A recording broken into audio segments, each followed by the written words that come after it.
we have been discussing the topics from paper number 13 as a part of revision since last 15 days. Already we have discussed the topic phase equilibria. Now in this video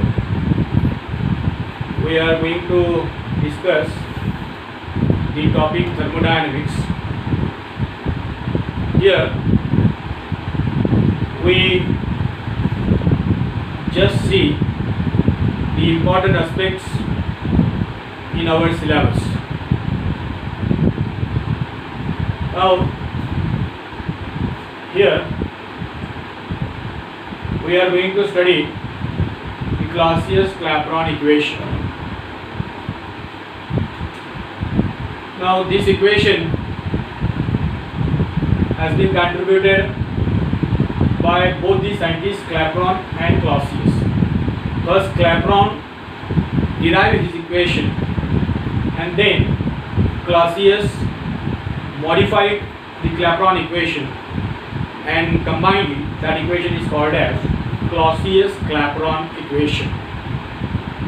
Now the scientist Clapeyron applied the second law of thermodynamics to change of state and gives equation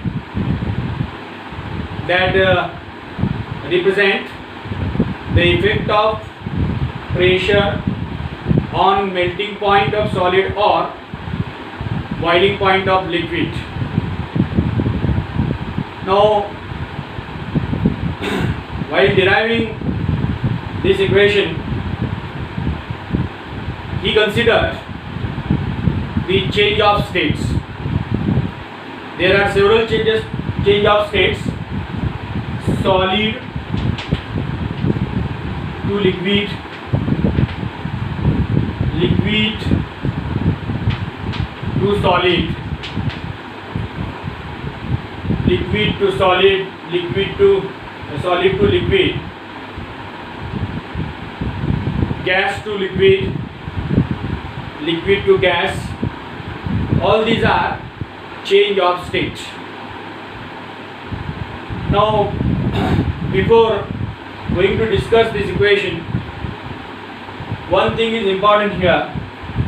When solid changes to liquid at its melting point, then the heat is absorbed during that fusion of solid or melting of solid at this melting point, and that heat absorbed by solid is called as latent heat of fusion.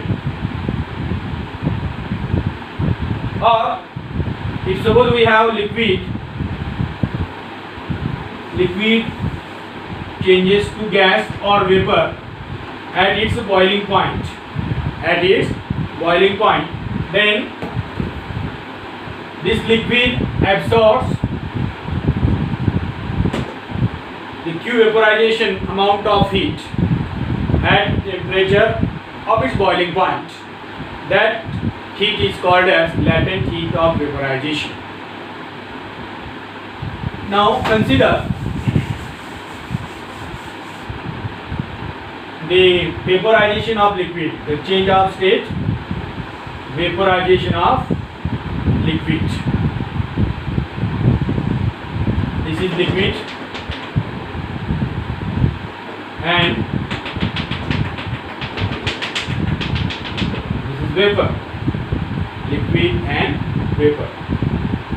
Now at a particular temperature T, liquid and vapor are in equilibrium.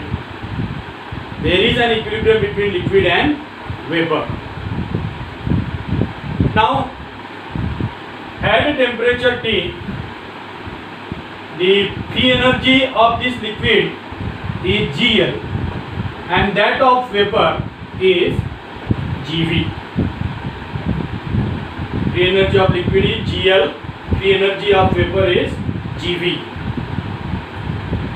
Now we know there is an equilibrium at every stage in this particular process, and therefore we can write at equilibrium delta Z is equal to 0. The change in free energy is equal to 0. Now here delta G for this particular change of state can be written as free energy of final state minus free energy of initial state. That means free energy of vapor minus free energy of liquid state. Here initial state is liquid, final state is vapor, and therefore delta Z is equal to GV minus GL. As at equilibrium we can write 0 is equal to GV minus GL, and therefore we have GV is equal to GL at this particular temperature. Now if we increase temperature by infinitesimal small amount dt, that means now temperature becomes T plus Tt, pressure becomes P plus Tp.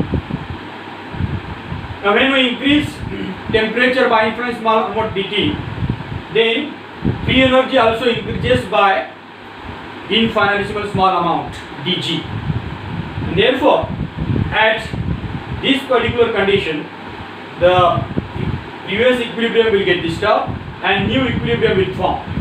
Now at that particular state the free energy of liquid will be GL plus dGL, and that of vapor is GV plus dGV.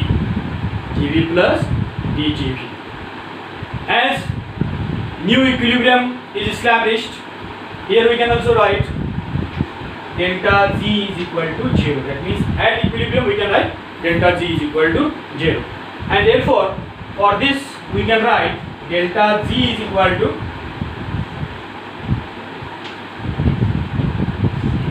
free energy of final state minus free energy of initial state. Now at equilibrium delta Z is equal to 0, and therefore if you write here 0, then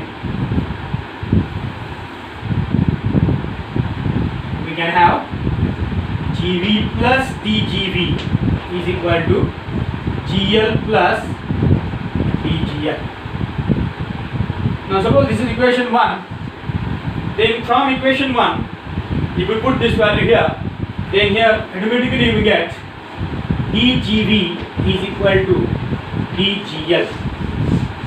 dGV is equal to dGL. Now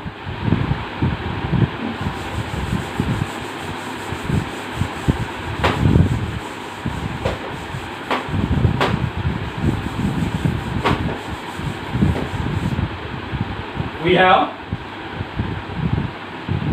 dGV is equal to dGL. Now from definition of mathematical definition of free energy we have dG is equal to H minus Ts. G is equal to H minus Ts. Again we have H is equal to E plus PV. If we differentiate this, here we get dG is equal to dH minus TdS minus SdT. And if we differentiate this, here we get dH is equal to dE plus PdV plus VdP.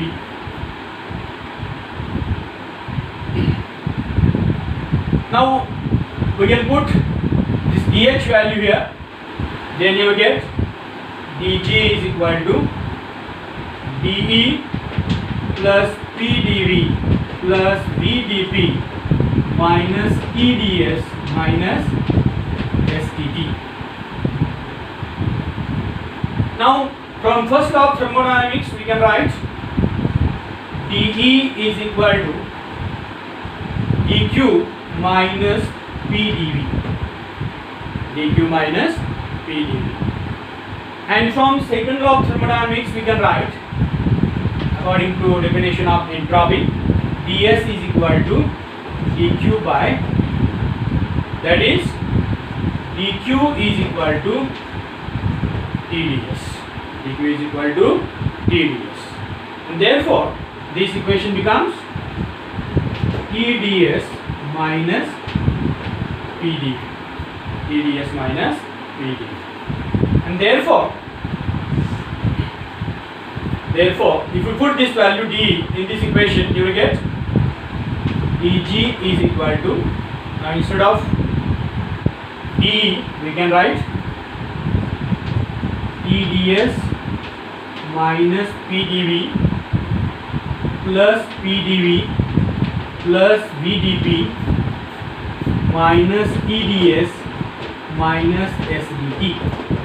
Now this TdS get cancelled with this TdS, this PdV get cancelled with this PdV, and finally here we get dG is equal to VdP minus SdT. This is the equation that we want here. Now this equation can be obtained from this particular origin, and therefore we have this equation. Now consider this equation.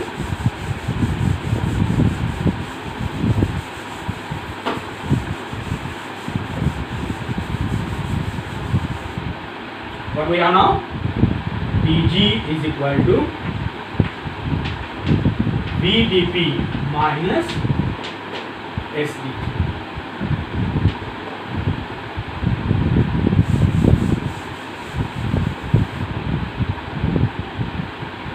Now if this equation is applied for vapor state and liquid state, then we can write dGV is equal to volume of vapor dP minus entropy of vapor dt. And if you apply for liquid, here we get EGL is equal to volume of liquid dP minus entropy of liquid dt. Entropy of liquid dt. And therefore, from these two equation, if we put these two equations here, then we get VV dP minus SV dt is equal to DGL value VL dP minus SL dt. Now if we collect dP and dt, then here we get VV dP minus VL dP, and this side SV dt minus SL dt minus SL dt. Now this can be written as VV minus VL dP is equal to SV minus SL dt. SV minus SL dt. Therefore, this can be written as dP by dt. This dt come over here and this come over there. That means SV minus SL upon VV minus VL. Now what is this SV minus SL? Entropy of final state minus entropy of initial state. That means delta S. What is it? Delta S VV VL. Here we get this equation. Now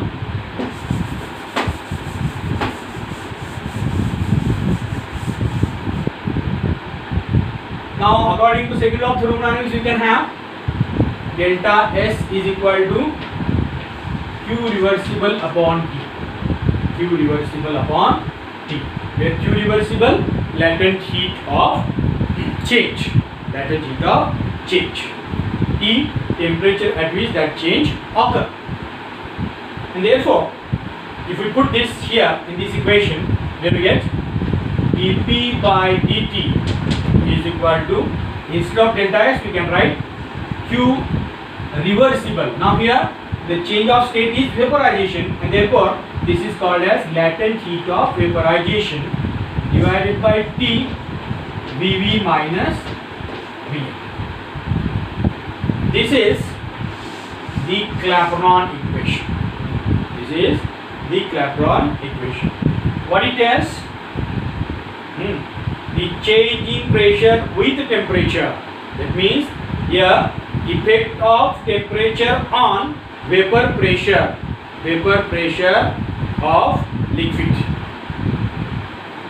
And if we reverse this equation, that means dt by dP is equal to T Vv minus Vl divided by Q vaporization. What it suggests? Effect of pressure on boiling point of liquid in case of vaporization of liquid. If we take fusion of solid, then here we can write dt by dP is equal to T, the melting point of solid. Now here Vv, instead of Vv, here Vl, initial state solid, and here Q, fusion. What it indicates? Effect of pressure on a melting point of solid, where Q fusion is latent heat of fusion and T the melting point of solid. And therefore, in general, this equation can be written as dP by dt is equal to Q T divided by T V2 minus V1. We can apply this equation for any change of state.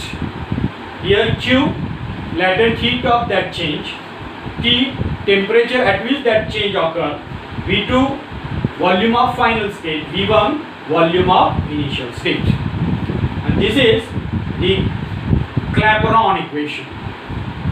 Clapeyron equation gives the effect of pressure on melting point or boiling point, or effect of temperature on a vapor pressure. Now this is Clapeyron equation. Now further, this Clapeyron equation was modified by Clausius. How? Let us see.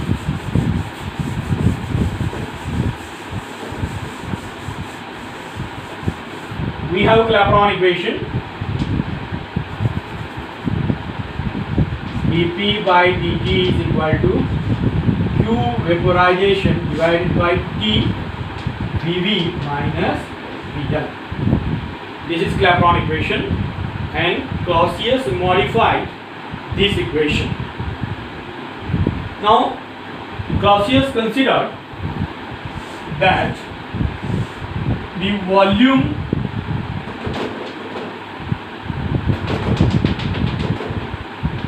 of vapor, and this is volume of liquid.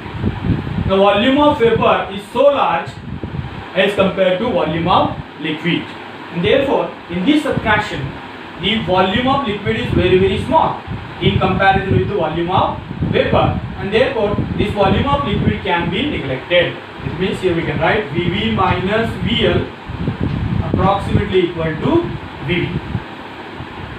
Therefore this equation can be written as dP by dt is equal to Q vaporization T volume of vapor. Now Clausius also assumed that vapor behave as an ideal gas. And therefore here we can use the ideal gas equation. As vapor behave as an ideal gas, we can use the general ideal gas equation, that is what? PV is equal to RT. Now here V volume of vapor, volume of vapor. Now here this Vv can be substituted in the form of P, and for that here we use this ideal gas equation. Now here we get volume of vapor is equal to RT by P. Why this is necessary? Let us see here. Now here we have, if we put this value here, then we come to know why this modification is necessary. Now dP by dt is equal to Q vaporization divided by T. Instead of Vv we can write RT by P. And therefore this equation becomes dP by dt is equal to this P here, Q vaporization into P divided by RT square. If we bring this P here and dt there, then here we get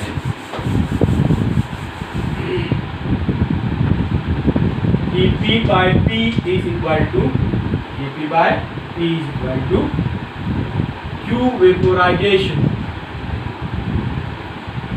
dt R T square. This is the simplification of this equation. Now suppose at temperature T1 pressure is P1, at temperature T2 pressure is P2, then the finite change can be obtained by integrating this equation. How? Let us see. If we integrate this equation between limits P1 to P2, dP by P is equal to, now Q constant, R constant,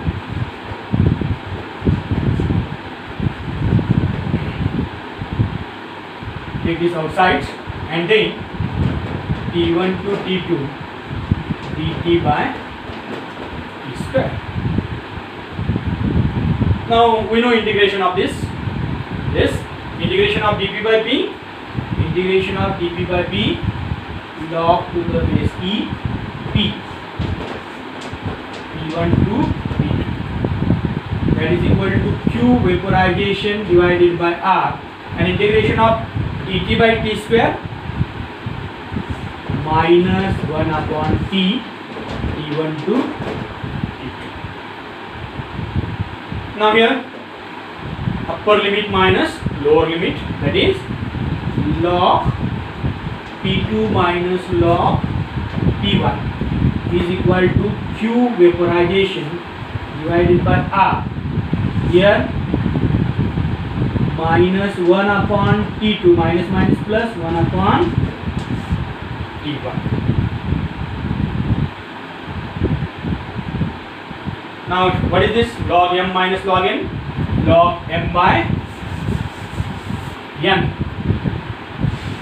Therefore this can be written as log to the base E P2 upon P1 is equal to Q vaporization R, and this can be written as 1 upon T1 minus 1 upon T2. Now this base E can be converted into base 10 by multiplying it with 2.303 log P2 upon P1 Q vaporization divided R, and this can be written as T2 minus T1 upon T1 T2, and thus final equation here we get log P2 upon P1 is equal to this 2.303 come over here, and therefore Q vaporization 2.303 into R P2 minus T1 upon T1 T2. Now this is the Clausius-Clapeyron equation. Clausius-Clapeyron equation. Now here in all 5 terms are there. Which are they? See, P1, P2, P1, P2 and Q are its constant. Now out of these 5 terms, any 4 terms are known, then fifth can be calculated. Out of these 5 terms, any 4 terms are known, then fifth can be calculated. That means we can calculate anything. We can calculate T1 if we know remaining 4 terms. We can calculate T2 if we know remaining 4 terms. We can calculate P1 if we know remaining 4 terms, and so on. That means with the help of this Clausius-Clapeyron equation, we can determine the boiling point of liquid at one pressure, then boiling point of liquid at another pressure is known, and Q vaporization is also. This is all about the Clausius-Clapeyron equation. Remaining we will see in next video. Thank you.